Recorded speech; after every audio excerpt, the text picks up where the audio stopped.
ਸਤਿਗੁਰਾਂ ਦੀ ਸਾਜੀ ਨਿਵਾਜੀ, ਗੁਰੂ ਰੂਪ ਪਿਆਰੀ, ਗੁਰੂ ਸਵਾਰੀ ਸਾਧ ਸੰਗਤ ਜੀ। ਆਪ ਸਾਰੀਆਂ ਸੰਗਤਾਂ ਨਿਤਾ ਪ੍ਰਤੀ ਕਰਮ ਅਨੁਸਾਰ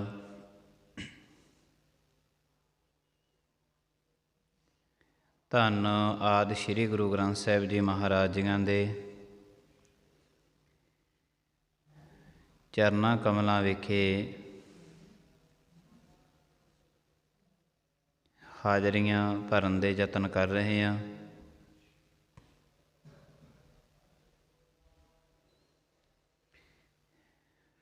ਸਤਿਗੁਰੂ ਗੁਰੂ ਗ੍ਰੰਥ ਸਾਹਿਬ ਜੀ ਮਹਾਰਾਜ ਨੇ ਬਖਸ਼ਿਸ਼ ਕੀਤੀ ਹੈ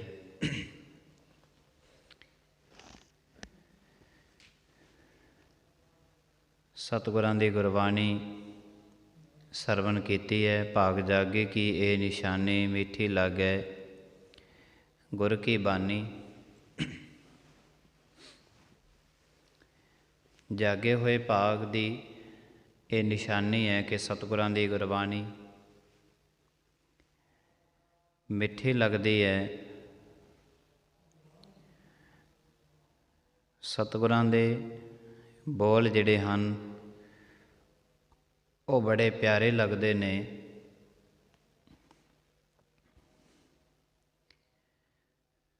ਕਿਉਂਕਿ ਅਕਾਲ ਪੁਰਖ ਮਹਾਰਾਜ ਜੀਆਂ ਦੀ ਗੁਰਬਾਣੀ ਹਮੇਸ਼ਾ ਹੀ ਆਪਣੇ ਮਿੱਠੜੇ ਬੋਲਾਂ ਦੇ ਨਾਲ ਤਮਾਮ ਸੰਸਾਰ ਦੇ ਜੀਵਾਂ ਨੂੰ ਸਿੱਝ ਕੇ ਰੱਖਦੀ ਹੈ, ਤਾਂ ਕਿ ਜਿਹੜੇ ਜੀਵ ਸੰਸਾਰ ਦੇ ਪਦਾਰਥਾਂ ਦੇ ਮਗਰ ਲੱਗ ਕੇ ਭਟਕਦੇ ਨੇ, ਇਹਨਾਂ ਨੂੰ ਕੁਝ ਸਮੇਂ ਵਾਸਤੇ ਸ਼ਾਂਤੀ ਮਿਲ ਜਾਵੇ।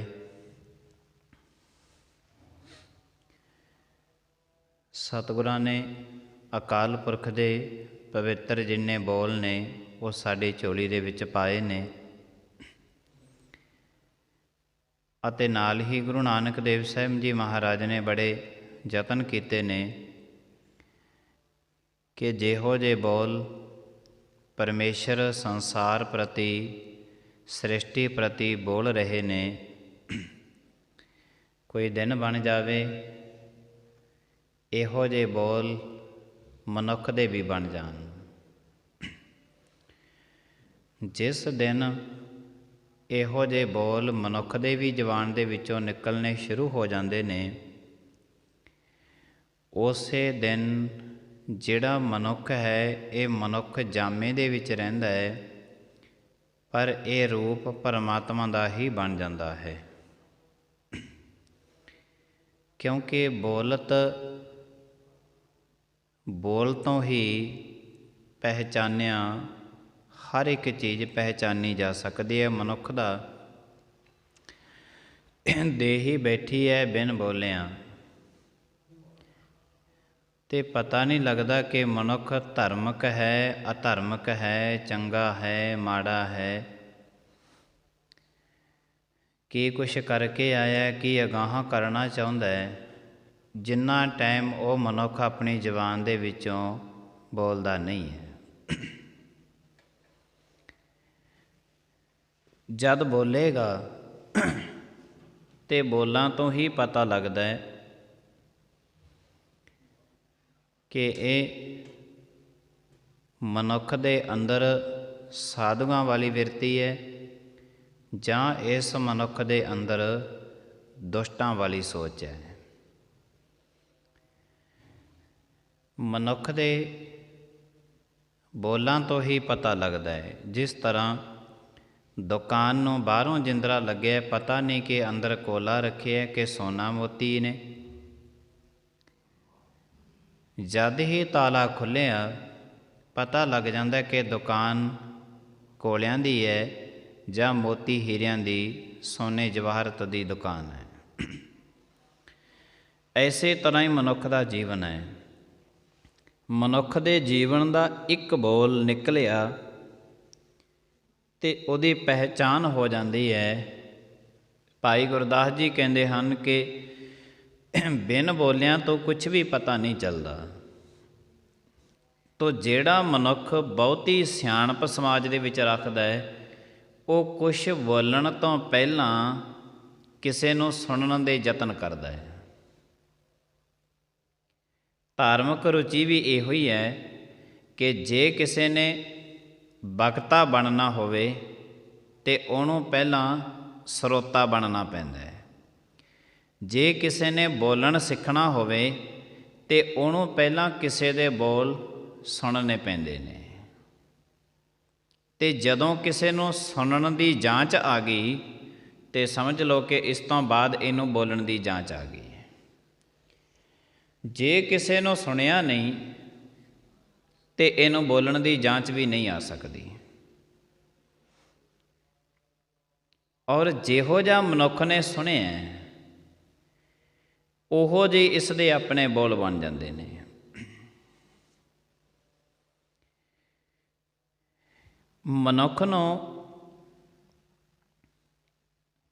ਮਨੁੱਖ ਦੀ ਥਿਊਰੀ ਹੈ ਕਿ ਇਹ ਜ਼ਿਆਦਾਤਰ ਬੋਲਣਾ ਚਾਹੁੰਦਾ ਹੈ। ਸਤਿਗੁਰੂ ਗੁਰੂ ਨਾਨਕ ਦੇਵ ਸਾਹਿਬ ਜੀ ਮਹਾਰਾਜ ਕਹਿੰਦੇ ਨੇ ਕਿ ਤੂੰ ਪਹਿਲੇ ਸੁਣ ਫਿਰ ਬੋਲੀ।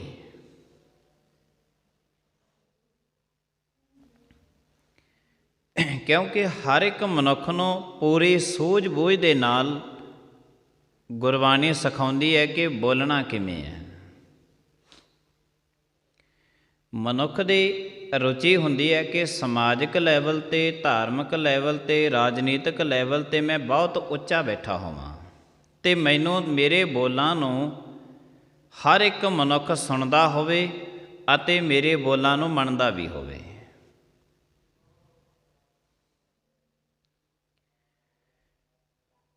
ਮੇਰੇ ਬੋਲਾਂ ਨੂੰ ਸੁਣਦਾ ਵੀ ਹੋਵੇ ਅਤੇ ਮੇਰੇ ਬੋਲਾਂ ਨੂੰ ਮੰਨਦਾ ਵੀ ਹੋਵੇ।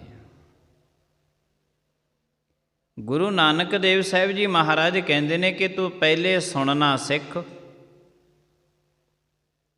ਫਿਰ ਤੈਨੂੰ ਬੋਲਣ ਦੀ ਜਾਚ ਆ ਜਾਊਗੀ। ਮਨੁੱਖ ਪਹਿਲਾਂ ਬੋਲਦਾ ਹੈ, ਬਾਅਦ ਵਿੱਚ ਸੁਣਦਾ ਹੈ। ਗੁਰਬਾਣੀ ਮਨੁੱਖ ਨੂੰ ਕਹਿੰਦੀ ਹੈ ਕਿ ਪਹਿਲਾਂ ਸੁਣ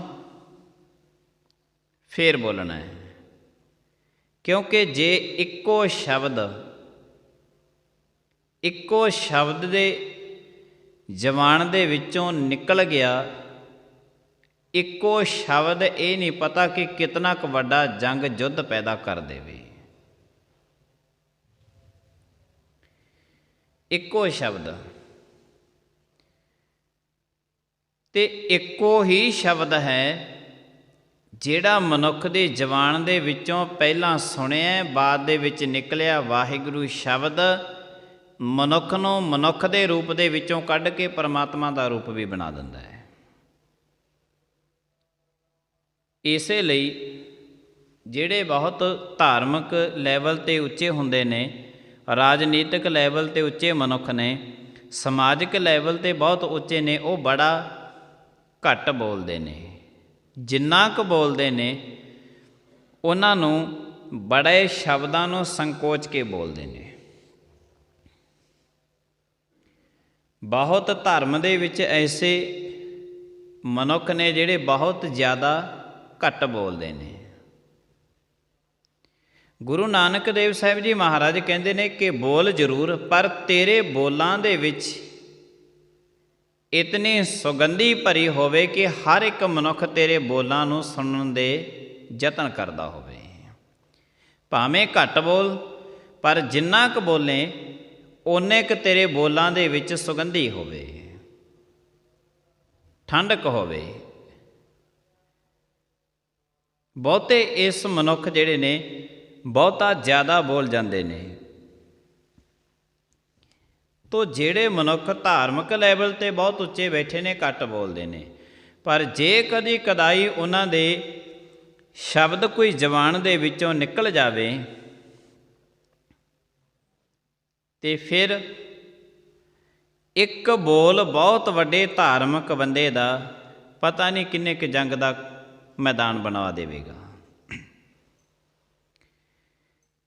ਗੁਰੂ ਸਾਹਿਬ ਜੀ ਮਹਾਰਾਜ ਕਹਿੰਦੇ ਤੂੰ ਪਹਿਲੇ ਸੁਣ, ਉਸ ਤੋਂ ਬਾਅਦ ਫਿਰ ਤੂੰ ਬੋਲਣ ਦੇ ਯਤਨ ਕਰੇ। ਪਰ ਜੇ ਇੱਕਦਮ ਕੁਛ ਬੋਲ ਗਿਆ ਇੱਕਦਮ ਬੋਲ ਦਿੱਤਾ ਸੀ। ਦ੍ਰੋਪਦੀ ਨੇ ਸ਼ਬਦ ਬੋਲਿਆ ਸੀ ਇੱਕਦਮ। ਇੱਕਦਮ ਦੇ ਵਿੱਚ ਕੀ ਬੋਲਿਆ ਕਿ ਉਹਨਾਂ ਨੇ, ਪਾਂਡਵਾਂ ਨੇ ਫਰਸ਼ ਬਣਵਾਏ ਸੀ, ਵੱਡੇ ਮਹਿਲ ਦਾ ਉਦਘਾਟਨ ਕਰਨਾ ਸੀ, ਤੇ ਜਿਹੜੇ ਉਹਨਾਂ ਨੇ ਫਰਸ਼ ਸੀਗਾ ਉਹ ਫਰਸ਼ ਦੇ ਵਿੱਚ ਇਹੋ ਜਿਹੇ ਰੰਗ ਭਰੇ ਸਨ ਵੀ ਜਿਵੇਂ ਲੱਗਦਾ ਸੀ ਦੇਖਣ ਵਾਲੇ ਮਨੁੱਖ ਨੂੰ ਕਿ ਇਹ ਸਾਰੇ ਦਾ ਸਾਰਾ ਪਾਣੀ ਹੈ, ਇਹ ਸਾਰਾ ਪਾਣੀ ਹੈ। ਤੇ ਜਿੱਥੇ ਸਰੋਵਰ ਸੀ, ਜਿਹੜੀ ਜਗ੍ਹਾ ਤੇ ਸਰੋਵਰ ਦੇ ਪਾਣੀ ਦੇ ਵਿੱਚ ਇੰਨੇ ਪ੍ਰਕਾਰ ਦੇ ਰੰਗ ਭਰੇ ਸਨ ਦ੍ਰੋਪਦੀ ਨੇ ਕਿ ਉਹ ਲੱਗਦਾ ਸੀ ਵੀ ਜਿਵੇਂ ਇੱਥੇ ਫਰਸ਼ ਹੈ।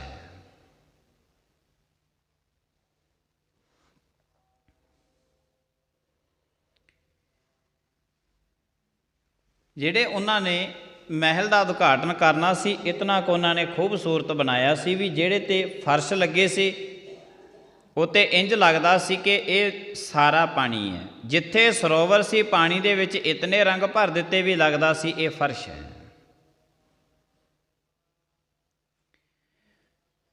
ਜਦ ਸਮਾਂ ਬਣਿਆ ਉਸ ਦਾ ਉਦਘਾਟਨ ਕਰਨ ਵਾਸਤੇ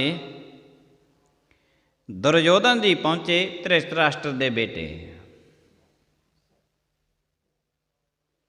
ਤੇ ਉਹ ਜਦੋਂ ਮਹਿਲਾਂ ਦੇ ਅੰਦਰ ਜਾਣ ਲੱਗੇ ਨਾ ਤੇ ਉਹਨਾਂ ਨੇ ਆਪਣੇ ਜਿਹੜੇ ਵਸਤਰ ਸੀ ਉਹ ਸਾਰੇ ਸਾਂਭ ਸੰਭਾਲ ਕਰ ਲਏ, ਕਿਉਂਕਿ ਦੇਖਣ ਵਾਲੇ ਮਨੁੱਖ ਨੂੰ ਲੱਗਦਾ ਸੀ ਵੀ ਸਾਰੇ ਦਾ ਸਾਰਾ ਪਾਣੀ ਹੈ। ਤੇ ਉਹਨਾਂ ਨੇ ਆਪਣੇ ਵਸਤਰ ਸੀ ਜਿਹੜੇ ਉਹ ਸਾਰੇ ਦੇ ਸਾਰੇ ਉਹਨਾਂ ਦੀ ਸਾਂਭ ਸੰਭਾਲ ਕਰਦੇ ਹੋਏ ਫਰਸ਼ 'ਤੇ ਜਦੋਂ ਉਹ ਤੁਰੇ ਤੇ ਫਿਰ ਉਹਨਾਂ ਨੂੰ ਕੁਝ ਸਮੇਂ ਬਾਅਦ ਪਤਾ ਲੱਗਿਆ ਵੀ ਇਹ ਪਾਣੀ ਨਹੀਂ ਹੈ, ਇਹ ਤੇ ਫਰਸ਼ ਹੈ।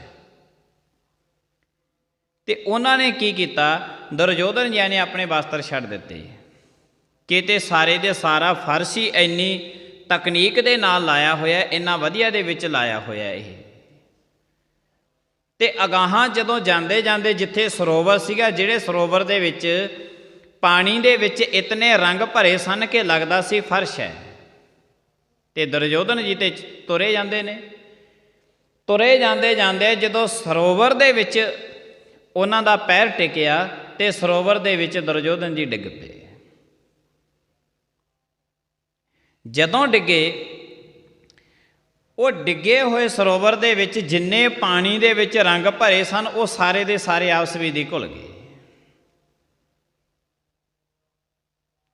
ਦ੍ਰੋਪਦੀ ਨੇ ਦੇਖਿਆ ਕਿ ਮੈਨੂੰ ਤੇ ਬਹੁਤ ਲੰਮਾ ਟਾਈਮ ਹੋ ਗਿਆ ਸੀ ਇਸ ਸਰੋਵਰ ਦੇ ਵਿੱਚ ਰੰਗ ਭਰਦੀ ਨੂੰ, ਫਰਸ਼ਾਂ ਬਣਾਈਆਂ, ਇੰਨਾ ਕੀਮਤੀ ਸਮਾਨ ਇਸ ਦੇ ਵਿੱਚ ਪਾਇਆ, ਇਤਨਾ ਮੇਰਾ ਸਮਾਂ ਬਰਬਾਦ ਹੋਇਆ ਤੇ ਇਹਨਾਂ ਨੂੰ ਦੱਸਿਆ ਨਹੀਂ ਕਿ ਇਹ ਸਰੋਵਰ ਹੈ। ਸਵਾਏ ਸਹਿ ਸੁਭਾਏ ਉਸ ਦੀ ਜ਼ੁਬਾਨ ਦੇ ਵਿੱਚੋਂ ਨਿਕਲ ਗਿਆ ਕਿ ਅੰਧਿਆਂ ਦੇ ਘਰ ਤੇ ਅੰਧੇ ਜੰਮਦੇ ਨੇ, ਕਿਉਂਕਿ ਉਹਦਾ ਦੁਰਯੋਧਨ ਦਾ ਪਿਤਾ ਧ੍ਰਿਤਰਾਸ਼ਟਰ ਅੰਧਾ ਸੀ। ਇੱਕ ਵਚਨ ਨਿਕਲਿਆ ਸੀ ਦ੍ਰੋਪਦੀ ਦੀ ਜ਼ੁਬਾਨੋਂ, ਇੱਕੋ ਵਚਨ ਨੇ ਫਿਰ ਦੁਰਯੋਧਨ ਨੇ ਕਹਿ ਦਿੱਤਾ, ਕਹਿੰਦੇ ਹੁਣ ਤੂੰ ਕਹਿ ਤੇ ਦਿੱਤਾ ਕਿ ਅੰਧਿਆਂ ਦੇ ਘਰ ਅੰਧੇ ਜੰਮਦੇ ਨੇ, ਹੁਣ ਤੂੰ ਇਹ ਦੇਖੀ ਕਿ ਅੰਧਿਆਂ ਦੇ ਘਰ ਅੰਧੇ ਜੰਮੇ ਹੋਏ ਹੁਣ ਕੀ ਕਰਨਗੇ। ਮਹਾਭਾਰਤ ਦੇ ਜੰਗ ਨੇ ਦ੍ਰੋਪਦੀ ਦੀ ਇੱਕ ਜ਼ਬਾਨ ਦੇ ਵਿੱਚੋਂ, ਇੱਕ ਬੋਲ ਦੇ ਵਿੱਚੋਂ ਜਨਮ ਲੈਤਾ ਸੀ। ਮਹਾਭਾਰਤ ਦਾ ਜੰਗ ਹੋਇਆ ਸੀ। ਫਿਰ ਉਹਦੇ ਵਿੱਚ ਬੜੀਆਂ ਫੌਜਾਂ ਮਾਰੀਆਂ ਗਈਆਂ, ਵੱਡੇ ਵੱਡੇ ਧਾਰਮਿਕ, ਇੰਜੀਨੀਅਰ, ਵਿਦਵਾਨ, ਵੱਡੇ ਵੱਡੇ ਲੋਕ ਉਸ ਜੰਗ ਦੇ ਵਿੱਚ ਮਾਰੇ ਗਏ ਸੀ।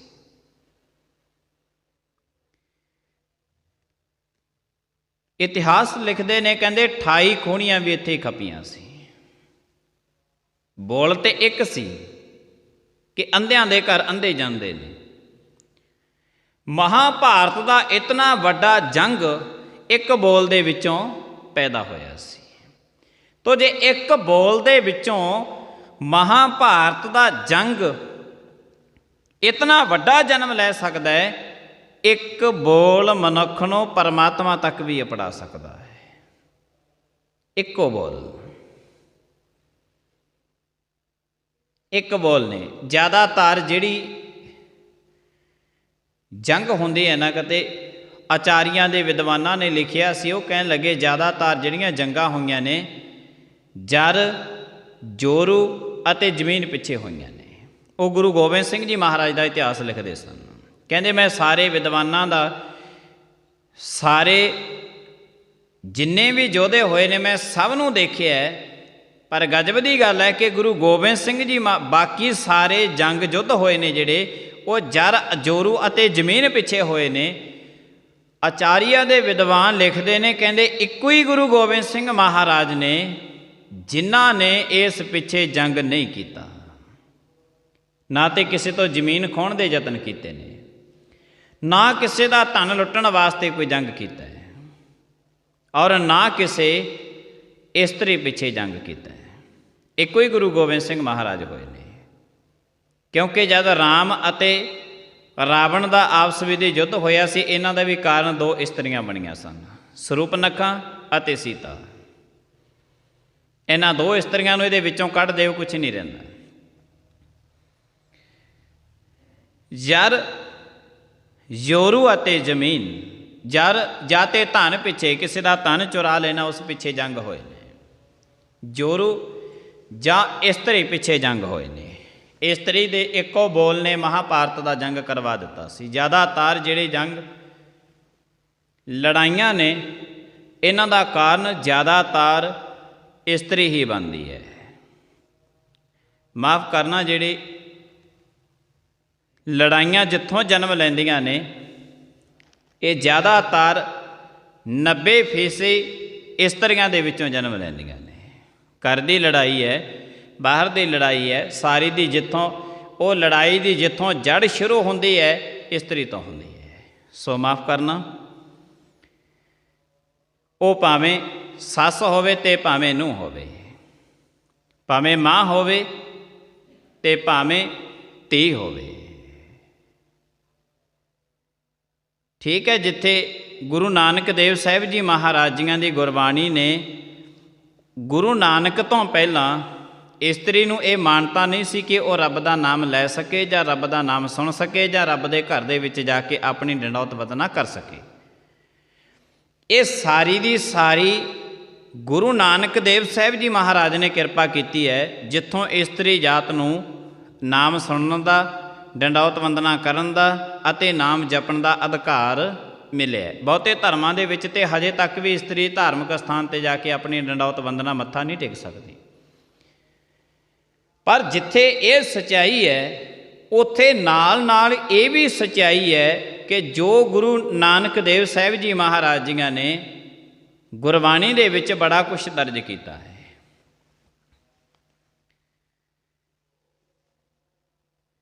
पुत जनौरा धू जनौरी जोरू जिन्हां दा सिकदार, गुरु नानक देव साहिब जी महाराज जियां दी बाणी।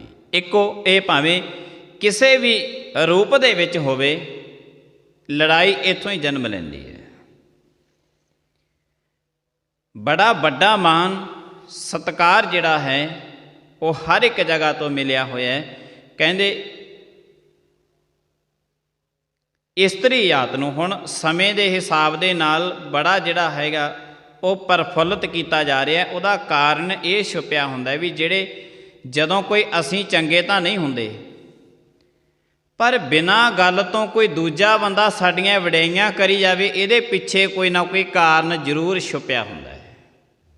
आप जी गल समझण दे यतन करियो। असीं चंगे नहीं हाँ, जां चंगे हाँ, थोड़े चंगे हाँ, पर सानू कोई दूसरा बंदा बहुते चंगे कह रहा है, बड़ी वड्डी साडी उस्तत की जा रही है। सो इस दे पिछे कोई ना कोई सच्चाई होर छुपी हुंदी है। हालांकि सानू तो पता है भी असीं इन्ने चंगे नहीं हैं जिड्डियां वड्डियां साडियां वडाइयां हो गईयां। बहुते राजनीतिक मनुख, ज़्यादातर बहुते धार्मिक मनुख बड़ी वड्डी वडियाई दे दिंदे ने। अजोके समय दे विच ये चल रहा है। इस्त्री जात नूं बड़ा सत्कारिया जा रहा। जितना सत्कार गुरु नानक देव साहब जी महाराज ने दिता है कोई दे ही नहीं सकता, दे नहीं सकता कोई। पर लाजवाब है कि बहुते मनुख इहो जिहियां वडियाइयां कर वहिंदे ने कि वह गुरु नानक तो भी होर उच्चा जाना चाहुंदे ने। उन्हां नूं इह हुंदा भी असीं जिस तरह हुण राजनीतिक मनुख ने, समाजिक मनुख ने, वो बड़ा कुछ अपनी जबान दे विचों बोलते रहंदे ने, बड़ा कुछ बोलते ने धीआं दे प्रति, मावां दे प्रति।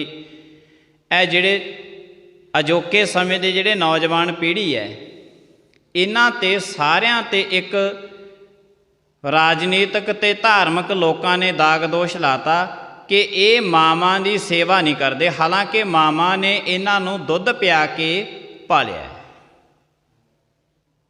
बड़ा वड्डा दोष लाउंदे ने ते ओ मां नूं ये सारी उम्र इसे ही चक्कर दे विच मां उलझी रहिंदी है कि वाकई मैं तो रब दा रूप है, मैं तो बच्चे नूं पालिया, मेरी सेवा नहीं करदी। तो मां दी जिंदगी कित्थे उलझा दित्ती कि मैं तो मां, मैं तो रब दा रूप है। वो सारी जिंदगी अपने आप नूं रब दा रूप समझी रखती है। ठीक है रब दा रूप, कोई शक नहीं है इस गल विच। पर जे मां ये गल कहे कि मैं दुध पिया के अपने बच्चे की पालन पोषणा कीती है, तो एक मां नूं समझ लेना चाहिए, सोच लेना चाहिए कि सारी सृष्टि दे विच जिहड़ियां मावां ने वो अपने बच्चों नूं दुध पिया के ही पालदियां ने। पंछियां दी श्रेणी विच चले जाओ, पशुआं दी श्रेणी दे विच चले जाओ। चलो पशु असीं अपने घरां दे विच पालदे हां, जिन्ने साडे घर दे विच गऊ है, मझ है, बकरी है, भेड़ है, होर कितने जानवर ने साडे घरां दे विच। ये जद बच्चे नूं जन्म दिंदियां ने ते नाल दी नाल उन्हां नूं दुध भी पिआउंदियां ने। सो सारी सृष्टि दे विच जिन्नी सृष्टि परमात्मा ने मां दी प्रति पैदा कीती है, वो सारी दियां सारियां मावां लाडां अते प्यार दे नाल दुध पिया के ही अपने बच्चों की पालन पोषणा करदियां ने। इस गल विच कोई शक नहीं है। आप जी सारे जानवरों नूं देख लिया करो, कहंदे जद पुत आखे नहीं लगता तो मां बड़ी तड़फदी है। नव जन्मिया बच्चा पशु दे अते पंछी तो तुसीं दूर लै जाओ, उहदी मां भी तो तड़फदी है, उहदी मां भी तो तड़फदी है। मां ते मां है।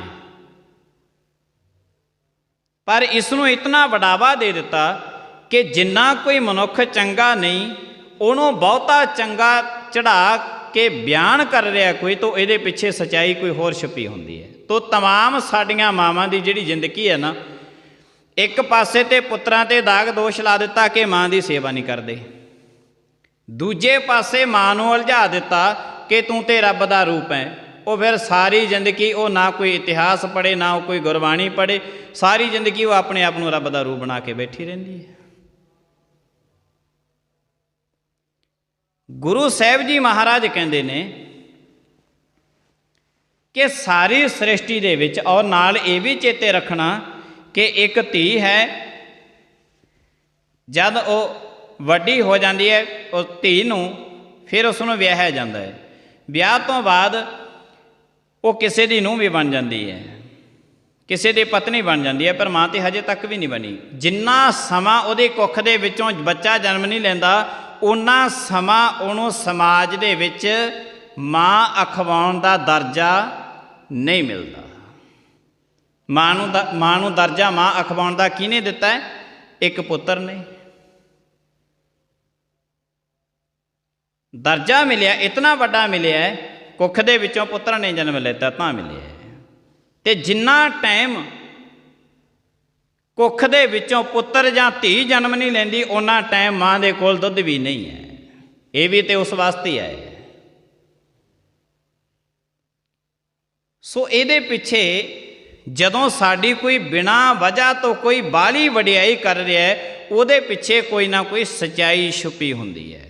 तो बेहतर यही है कि दुनिया के किसी बंदे दे आखे लगन दे नालों, भावें वो बंदा धार्मिक होवे, समाजिक होवे, चाहे राजनीतिक होवे, ਬਿਹਤਰ ਜ਼ਿੰਦਗੀ ਇਹੋ ਹੀ ਹੈ, ਇੱਕੋ ਗੁਰੂ ਨਾਨਕ ਦੇਵ ਸਾਹਿਬ ਜੀ ਮਹਾਰਾਜ ਜੀਆਂ ਦੇ ਅੱਖ ਲੱਗ ਜਾਈਏ, ਬਾਕੀ ਸਾਰੀ ਸਮਾਜ ਦੀਆਂ ਗੱਲਾਂ ਇਹਨਾਂ ਦੇ ਵਿੱਚ ਹੀ ਆ ਜਾਣਗੀਆਂ। ਵਾਰੀ ਵਾਰੀ ਬੇਨਤੀ ਇਸ ਕਰਕੇ ਕੀਤੀ ਜਾਂਦੀ ਹੈ ਕਿ ਘਰ ਦੇ ਵਿੱਚ ਜਿੱਥੇ ਤੁਸੀਂ ਨਿੱਤ ਦੋਨੇ ਟਾਈਮ 3 ਟਾਈਮ ਭੋਜਨ ਛਕਦੇ ਹੋ, ਨਿੱਤ ਦਾ ਇਸ਼ਨਾਨ ਪਾਣ ਕਰਦੇ ਹੋ, ਬਹਿ ਕੇ ਗੱਲਾਂ ਕਰਦੇ ਹੋ, ਕਰੋੜਾਂ ਤਰ੍ਹਾਂ ਦੇ ਸੁੱਖ ਆਪਣੇ ਘਰ ਦੇ ਵਿੱਚ ਮਾਣਦੇ ਹੋ, ਉੱਥੇ ਤੁਸੀਂ ਜਪਜੀ ਸਾਹਿਬ ਦਾ ਪਾਠ ਕਰਨਾ ਕਦੀ ਨਾ ਭੁੱਲੋ, ਕਦੀ ਨਾ ਭੁੱਲੋ। ਔਰ ਜਿਸ ਘਰ ਦੇ ਵਿੱਚ ਜਪਜੀ ਸਾਹਿਬ ਦਾ ਪਾਠ ਨਿੱਤਾ ਪ੍ਰਤੀ ਹੁੰਦਾ ਹੈ, ਜਿਹਨੂੰ ਇੱਕ ਵਾਰੀ ਬਾਬੇ ਨਾਨਕ ਦੇ ਬੋਲ ਜਿਨ੍ਹਾਂ ਦੇ ਘਰ ਦੇ ਵਿੱਚ ਬੋਲੇ ਗਏ, ਉਹਨੂੰ ਕਿਸੇ ਹੋਰ ਬਾਬੇ ਦੇ ਸਮਾਜ ਦੇ ਵਿੱਚ ਕਿਸੇ ਮਨੁੱਖ ਦੀ ਲੋੜ ਨਹੀਂ ਪੈਂਦੀ ਹੈ। ਇੱਕ ਬੋਲ ਪਰਮਾਤਮਾ ਤੱਕ ਅਪੜਾ ਦਿੰਦਾ ਹੈ, ਔਰ ਇੱਕ ਬੋਲ ਜੰਗ ਦਾ ਮੈਦਾਨ ਵੀ ਬਣਾ ਦਿੰਦਾ ਹੈ।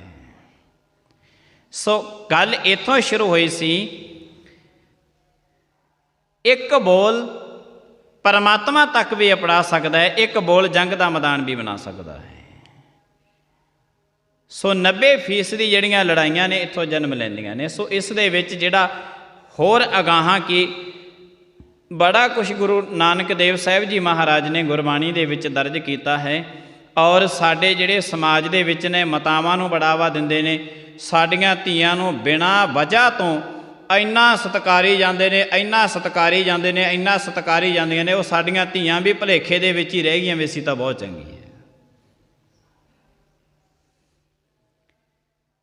ਬਹੁਤ ਚੰਗੀ ਹੈ। ਪਰ ਪਹਿਲਾਂ ਐਸਾ ਨਹੀਂ ਹੁੰਦਾ ਸੀ, ਅੱਜ ਤੋਂ 50 ਸਾਲ ਪਹਿਲਾਂ। ਪਰ ਉਹਨਾਂ ਟਾਈਮਾਂ ਦੇ ਵਿੱਚ ਇਹ ਜ਼ਰੂਰ ਹੁੰਦਾ ਸੀ ਕਿ ਧੀਆਂ ਇੰਨਾ ਸਤਿਕਾਰਯੋਗ ਹੁੰਦੀਆਂ ਸਨ ਕਿ ਪਹਿਲੇ ਤੇ ਆਪਣਾ ਘਰ ਸ਼ਿੰਗਾਰਦੀਆਂ, ਮਾਂ ਬਾਪ ਦਾ ਘਰ ਸ਼ਿੰਗਾਰਦੀਆਂ, ਸਹੁਰਿਆਂ ਦਾ ਘਰ ਸ਼ਿੰਗਾਰਦੀਆਂ, ਆਪਣੇ ਬੱਚਿਆਂ ਦਾ ਘਰ ਸ਼ਿੰਗਾਰਦੀਆਂ ਸਨ। ਬੜਾ ਸਤਿਕਾਰਯੋਗ ਹੁੰਦੀਆਂ ਸਨ ਉਹਨਾਂ ਸਮਿਆਂ ਦੇ ਵਿੱਚ।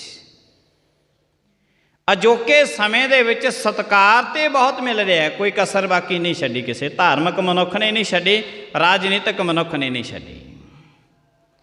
ਪਰ ਕਰਿਆ ਕੀ ਜਾਵੇ, ਇਤਨਾ ਸਤਿਕਾਰ ਦੇ ਦਿੱਤਾ, ਇਤਨਾ ਮਾਣ ਤਾਣ ਕਰਦੇ ਗਏ, ਉਹ ਸਾਰੀਆਂ ਭੁਲੇਖਿਆਂ ਦੇ ਵਿੱਚ ਰਹਿ ਗਈਆਂ। ਉਹਨਾਂ ਨੇ ਆਪਣਾ ਇਸਤਰੀਆਂ ਵਾਲਾ ਬਾਣਾ ਹੀ ਪਾਉਣਾ ਛੱਡ ਦਿੱਤਾ, ਆਪਣੇ ਕੱਪੜੇ ਪਾਉਣੇ ਛੱਡ ਦਿੱਤੇ, ਮਰਦਾਂ ਵਾਲੇ ਕੱਪੜੇ ਪਾਉਣੇ ਸ਼ੁਰੂ ਹੋ ਗਏ। ਜਾਤ ਇਸਤਰੀ ਹੈ, ਕਸ਼ਿਸ਼ ਮਰਦ ਦੀ ਹੈ। ਬੋਲਣਾ ਮਰਦਾਂ ਵਾਂਗ, ਕੰਮ ਮਰਦਾਂ ਵੱਲ ਕਰੇ, ਮਰਦਾਂ ਵਾਲੇ ਕਰਨੇ, ਸਾਰਾ ਕੁਛ ਕਰਨਾ। ਠੀਕ ਹੈ, ਗੁਰੂ ਨਾਨਕ ਦੇਵ ਸਾਹਿਬ ਜੀ ਮਹਾਰਾਜ ਜੀਆਂ ਨੇ ਬਚਨ ਕਿਹਾ ਸੀ, ਸੋ ਕਿਉਂ ਮੰਦਾ ਆਖੀ ਹੈ ਜਿਤ ਜਮਹਿ ਰਾਜਾਨ। ਜਿੱਡਾ ਸਤਿਕਾਰ ਮੈਂ ਪਹਿਲੇ ਵੀ ਕਹਿ ਦਿੱਤਾ ਹੈ, ਗੁਰੂ ਨਾਨਕ ਦੇਵ ਸਾਹਿਬ ਜੀ ਮਹਾਰਾਜ ਜੀਆਂ ਨੇ ਇਸਤਰੀ ਜਾਤ ਨੂੰ ਦਿੱਤਾ ਹੈ, ਸਮਾਜ ਦੇ ਵਿੱਚ ਕੋਈ ਦੇ ਨਹੀਂ ਸਕਦਾ ਐਸਾ। ਪਰ ਨਾਲ ਨਾਲ ਜਿਹੜੀ ਗੁਰੂ ਨਾਨਕ ਦੇਵ ਸਾਹਿਬ ਜੀ ਮਹਾਰਾਜ ਜੀਆਂ ਦੇ ਘਰ ਦੀ ਸਚਾਈ ਹੈ, ਕੱਲੀ ਅੰਦਰ ਨਾਨਕਾ ਜਿਨ੍ਹਾਂ ਕਾ ਅਵਤਾਰ, ਪੁੱਤ ਜਨੋਰਾ ਧੀ ਜਨੋਰੀ ਜੋਰੂ ਜਿਨ੍ਹਾਂ ਦਾ ਸਿਕਦਾਰ। ਤੋਂ 3 ਗੱਲਾਂ ਪਿੱਛੇ ਸਮਾਜ ਦੇ ਵਿੱਚ ਲੜਾਈਆਂ ਹੋਈਆਂ ਨੇ, ਜਰ, ਜੋਰੂ ਅਤੇ ਜ਼ਮੀਨ। ਇੱਕੋ ਹੀ ਗੁਰੂ ਗੋਬਿੰਦ ਸਿੰਘ ਜੀ ਮਹਾਰਾਜ ਹੋਏ ਨੇ ਜਿਹੜੇ ਇਹਨਾਂ ਵਾਸਤੇ ਜਰ, ਜੋਰੂ ਅਤੇ ਜ਼ਮੀਨ ਦੀ ਖਾਤਰ ਨਹੀਂ ਲੜੇ। ਹਾਲਾਂਕਿ ਉਹ ਜ਼ਬਰ ਅਤੇ ਜ਼ੁਲਮ ਦੇ ਵਿਰੁੱਧ ਟੱਕਰ ਲੈਂਦੇ ਰਹੇ, ਉਹਨਾਂ ਨੇ ਜ਼ਬਰ ਅਤੇ ਜ਼ੁਲਮ ਨੂੰ ਰੋਕਣ ਦੇ ਯਤਨ ਕੀਤੇ ਨੇ। ਗੁਰੂ ਨਾਨਕ ਦੇਵ ਸਾਹਿਬ ਜੀ ਮਹਾਰਾਜ ਜੀਆਂ ਦੇ ਜਿੱਥੇ ਅਸੀਂ ਆਪਣੀ ਬੁਰਿਆਈ ਤੋਂ ਬਚਦੇ ਹਾਂ ਕਿ ਸਾਨੂੰ ਕੋਈ ਬੁਰਾ ਨਾ ਕਵੇ, ਤੋਂ ਨਾਲ ਦੀ ਨਾਲ ਲੋਟ ਕਰ ਲਈਏ ਕਿ ਸਾਨੂੰ ਬਿਨਾਂ ਵਜ੍ਹਾ ਤੋਂ ਕੋਈ ਬਹੁਤਾ ਚੰਗਾ ਆਖ ਰਿਹਾ, ਇਹਦੇ ਪਿੱਛੇ ਵੀ ਕੋਈ ਕਾਰਨ ਛੁਪਿਆ ਹੁੰਦਾ, ਇਹ ਤੋਂ ਵੀ ਸਾਨੂੰ ਬਚਣ ਦੀ ਲੋੜ ਹੈ। ਬਿਨਾਂ ਵਜ੍ਹਾ ਤੋਂ ਸਾਨੂੰ ਕੋਈ ਚੰਗਾ ਆਖ ਰਿਹਾ ਹੈ, ਤੋ ਇਹਦੇ ਪਿੱਛੇ ਕੋਈ ਨਾ ਕੋਈ ਕਾਰਨ ਛੁਪਿਆ ਹੁੰਦਾ, ਉਹ ਤੋਂ ਵੀ ਬਚਣ ਦੀ ਲੋੜ ਹੈ ਸਾਨੂੰ। ਗੁਰੂ ਨਾਨਕ ਦੇਵ ਸਾਹਿਬ ਜੀ ਮਹਾਰਾਜ ਜੀਆਂ ਦਾ ਪਾਵਨ ਪਵਿੱਤਰ ਜਿਹੜਾ ਇਤਿਹਾਸ ਅਕਾਲ ਪੁਰਖ ਮਹਾਰਾਜ ਜੀਆਂ ਦੇ ਚਰਨਾਂ ਦੇ ਵਿੱਚ ਬੈਠ ਕੇ ਅਸੀਂ ਨਿੱਤਾ ਪ੍ਰਤੀ ਕਰਮ ਅਨੁਸਾਰ ਸਰਵਣ ਕਰਦੇ ਹਾਂ। ਸੋ ਗੁਰੂ ਸਾਹਿਬ ਜੀ ਮਹਾਰਾਜ ਕਿਰਪਾ ਕਰਨ, ਅਸੀਂ ਨਿੱਤ ਹੀ ਬੋਲਦੇ ਹਾਂ, ਨਿੱਤ ਹੀ ਬੋਲਦੇ ਹਾਂ, ਨਿੱਤ ਹੀ ਸੁਣਦੇ ਹਾਂ। ਇੱਕ ਦਿਨ ਸਾਡਾ ਬੋਲਣਾ ਐਸਾ ਹੋਵੇ ਕਿ ਸਾਡੇ ਇਹ ਬੋਲ ਪਰਮਾਤਮਾ ਤੱਕ ਪਹੁੰਚ ਜਾਣ, ਔਰ ਪਰਮਾਤਮਾ ਰਹਿਮਤ ਬਖਸ਼ਿਸ਼ ਕਰਨ ਕਿ ਪਰਮਾਤਮਾ ਦੇ ਸਾਡੇ ਜਿਹੜੇ ਅੱਜ ਬੋਲ ਨੇ ਉਹ ਪਰਮਾਤਮਾ ਦੇ ਬੋਲ ਹੀ ਬਣ ਜਾਣ। ਇਸੇ ਲਈ ਗੁਰੂ ਨਾਨਕ ਦੇਵ ਸਾਹਿਬ ਮਹਾਰਾਜ ਨੇ ਅਕਾਲ ਪੁਰਖ ਦੇ ਬੋਲ ਖੁਦ ਸਾਡੀ ਝੋਲੀ ਦੇ ਵਿੱਚ ਪਾਏ ਨੇ ਕਿ ਬੋਲਦਾ ਹੀ ਜਾਈਂ, ਬੋਲਦਾ ਹੀ ਜਾਈਂ, ਬੋਲਦਾ ਹੀ ਜਾਈਂ। ਇੱਕ ਦਿਨ ਐਸਾ ਆਊਗਾ ਕਿ ਤੇਰੇ ਆਪਣੇ ਬੋਲ ਖਤਮ ਹੋ ਜਾਣਗੇ, ਮਿਟ ਜਾਣਗੇ, ਕੇਵਲ ਤੇ ਕੇਵਲ ਤੇਰੇ ਬੋਲ ਖਤਮ ਹੋ ਗਏ ਤੇ ਪਰਮਾਤਮਾ ਦੇ ਬੋਲ ਤੂੰ ਬੋਲਦਾ ਹੀ ਰਵੇਂਗਾ।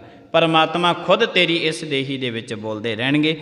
ਗੁਰੂ ਸਾਹਿਬ ਜੀ ਮਹਾਰਾਜ ਕਿਰਪਾ ਕਰਨ। ਭੁੱਲਾਂ ਚੁੱਕਾਂ ਦੀ ਖਿਮਾ। ਆਈਆਂ ਹੋਈਆਂ ਸੰਗਤਾਂ ਦਾ ਬਹੁਤ ਬਹੁਤ ਧੰਨਵਾਦ। ਪ੍ਰੇਮ ਦੇ ਨਾਲ ਸਾਰੀ ਸੰਗਤ ਬੁਲਾਇਓ ਫਤਿਹ। ਵਾਹਿਗੁਰੂ ਜੀ ਕਾ ਖਾਲਸਾ, ਵਾਹਿਗੁਰੂ ਜੀ ਕੀ ਫਤਿਹ।